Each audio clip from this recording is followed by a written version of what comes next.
All right, let's dive in.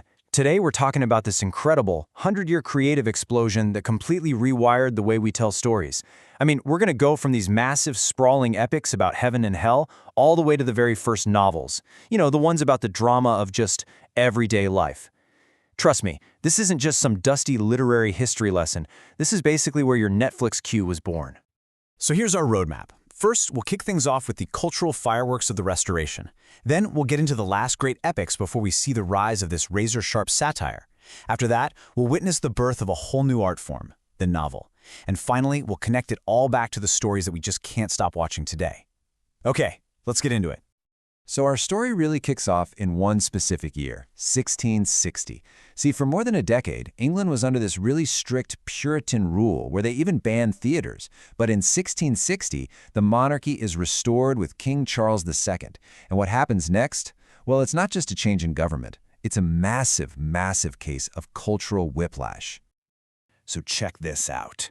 The really wild thing here isn't just that things changed. It's how fast it all happened. Puritan England was all about austerity, being solemn and pious. The Restoration? It was like someone threw open all the curtains and cranked the volume all the way up. Theaters didn't just reopen, they exploded with comedies, tragedies, and all this spectacle. A whole new mood of skepticism, wit, and grandeur just swept that old world away. But you know, this new era, it actually started by looking backward. Its first great literary masterpieces were this final, monumental echo of the Renaissance. And they were crafted in this grand, emotional style we call the Baroque. And this entire style was pretty much perfected by one guy, the brilliant, blind poet, John Milton. Milton was kind of a man out of time. He was a relic from that Puritan age, and he was creating his life's work for a world he didn't even recognize anymore. And wow, what a work it was. This quote from Paradise Lost just captures the incredible scope of it. He wasn't just retelling a Bible story in 12 epic books. He was building an entire universe, exploring the psychology of God and Satan, and basically mapping out the very nature of free will. And this table does a great job of showing the style he used to do it. So think of Renaissance art as clear, balanced, and linear, kind of like a really precise drawing. Milton's Baroque style was the total opposite. It's pictorial, it's emotional, it's dynamic, it's filled with deep shadows and brilliant light, and it's all driving towards this one, single, unified, overwhelming effect. Honestly, it's the perfect style for telling the story of a war in heaven. But here's the thing. Even as Milton was finishing his cosmic epic, this powerful countercurrent was rising up. The new scientific age, led by the Royal Society, had absolutely zero patience for flowery poetry. Nope. They demanded language that was stripped of all that metaphor, language that was clear, simple, and rational. And this call for clarity, it would completely change the game. Okay, let's move on to the next phase, what people often call the Augustan Age. In this period, that epic grandeur of Milton, it gives way to order, reason, and an incredibly sharp wit. Writers like Alexander Pope took that new, clear language and they honed it into a pretty devastating weapon, satire. So, the key invention here is this brilliant genre, the mock heroic. The best way to think about it is, well, it's like using a sledgehammer to crack a nut. You take a ridiculously trivial, high society argument and you write about it using all the grand language and epic style of Homer or Milton. And the point? To show just how silly and petty the concerns of the elite really were. And the absolute masterpiece of this style is Pope's The Rape of the Lock. The entire epic poem is about a nobleman who snips a curl of hair from a lady's head during a card party. That's it.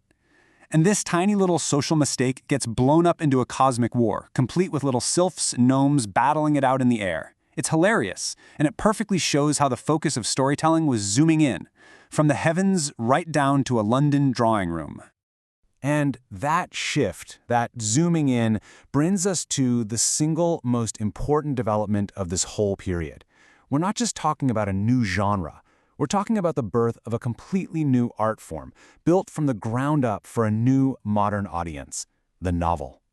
And just look at how fast this whole revolution happened. It started with these popular periodicals. You can think of them as the 18th century's must-read blogs that gave people weekly stories about city life.